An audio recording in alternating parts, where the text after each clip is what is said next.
made it today means a lot. Before I read my speech that I wrote, I just want to say that this is crazy. Like, I don't know how you guys feel, but it's like crazy that I'm graduating high school right now.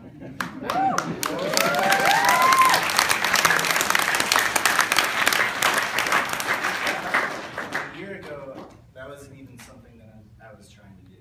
So, thank you to my parents, Emily, Stokes, the owners, Sidell, any staff, anyone that worked here that helped me through, you know, all the rockiness. Thank you so much. I appreciate it a lot. Having been born in 1997, I'm one of those entitled, stereotypical millennial brats that every baby boomer fears working with in the office. Some of my traits as a millennial include listening to watered down, obscure music, having an Apple iPhone as a physical extension of my body, spending more time plotting on how to get more Instagram followers than thinking about my own future. But all of this aside, I am a human, a flesh and blood human being that is entering adulthood. And I have to say that the very notion of having this adult image is the scariest thing to ever cross my mind. Paying bills, having a job, feeding your family, mowing the lawn, weekly trips to Home Depot and pretending that you know what you need to get there. These things are the essence of my nightmares. The signs that you are no longer a child, but instead you are everything you promised yourself you weren't going to be during those bittersweet years of self-discovery, those years of being a teenager. My millennial generation has very unique circumstances.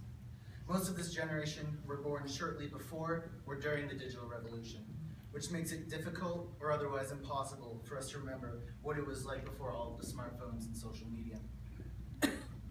We have grown up in a new world, a world in which we have been constantly connected to the greatest information source man has ever known, the internet. We have everything we could ever want to know at the tips of our fingers at all times. It has become far too easy for us to talk to our friends over text messaging and social media, rather than having true personal connections. Taking into account all these new world conveniences, we have become lazy in comparison to the generations before us. We no longer have to know how to spell. We have autocorrect. We no longer have to dig through encyclopedias for information. We can just Google it. Laziness has now become the cultural norm, and genuine work has become harder and harder to find. Being lazy, ungrateful millennials, we never even fathomed what being an adult was actually like. Of course, we had an idea of what we thought it was like, doing what we wanted whenever we wanted to.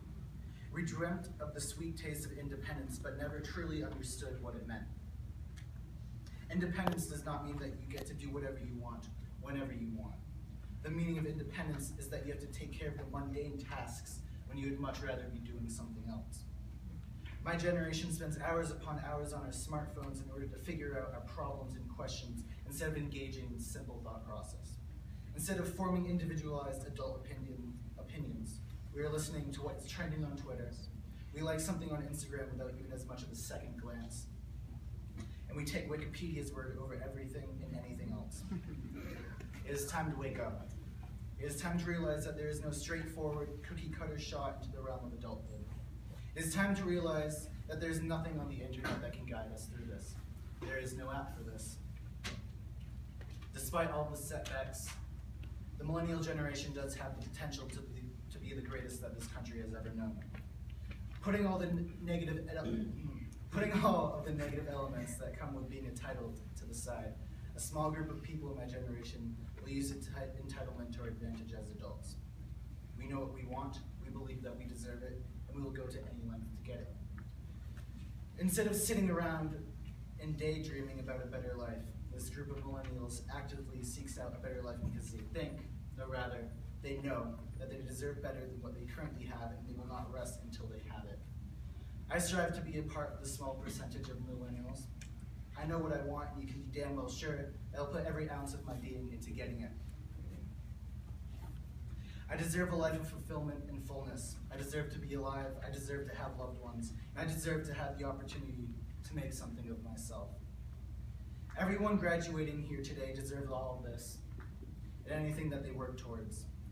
break boundaries, set new precedents, and show the world that they cannot box you into whatever label they see fit. You fit no mold. You are yourself, and that person is beautiful. My name is Sean Patrick Motta, and for the first time in my 18 years of living, I can finally say that I'm proud of that. Not only am I proud of myself, but I'm proud of Sam Kirk, Michael Dunn, Eric Carlson, Connor Edson, Eric Lester, and Alex Park. There may be no app to help guide us through the years to come, but we certainly have other people to assist us. Let's get back to human connection.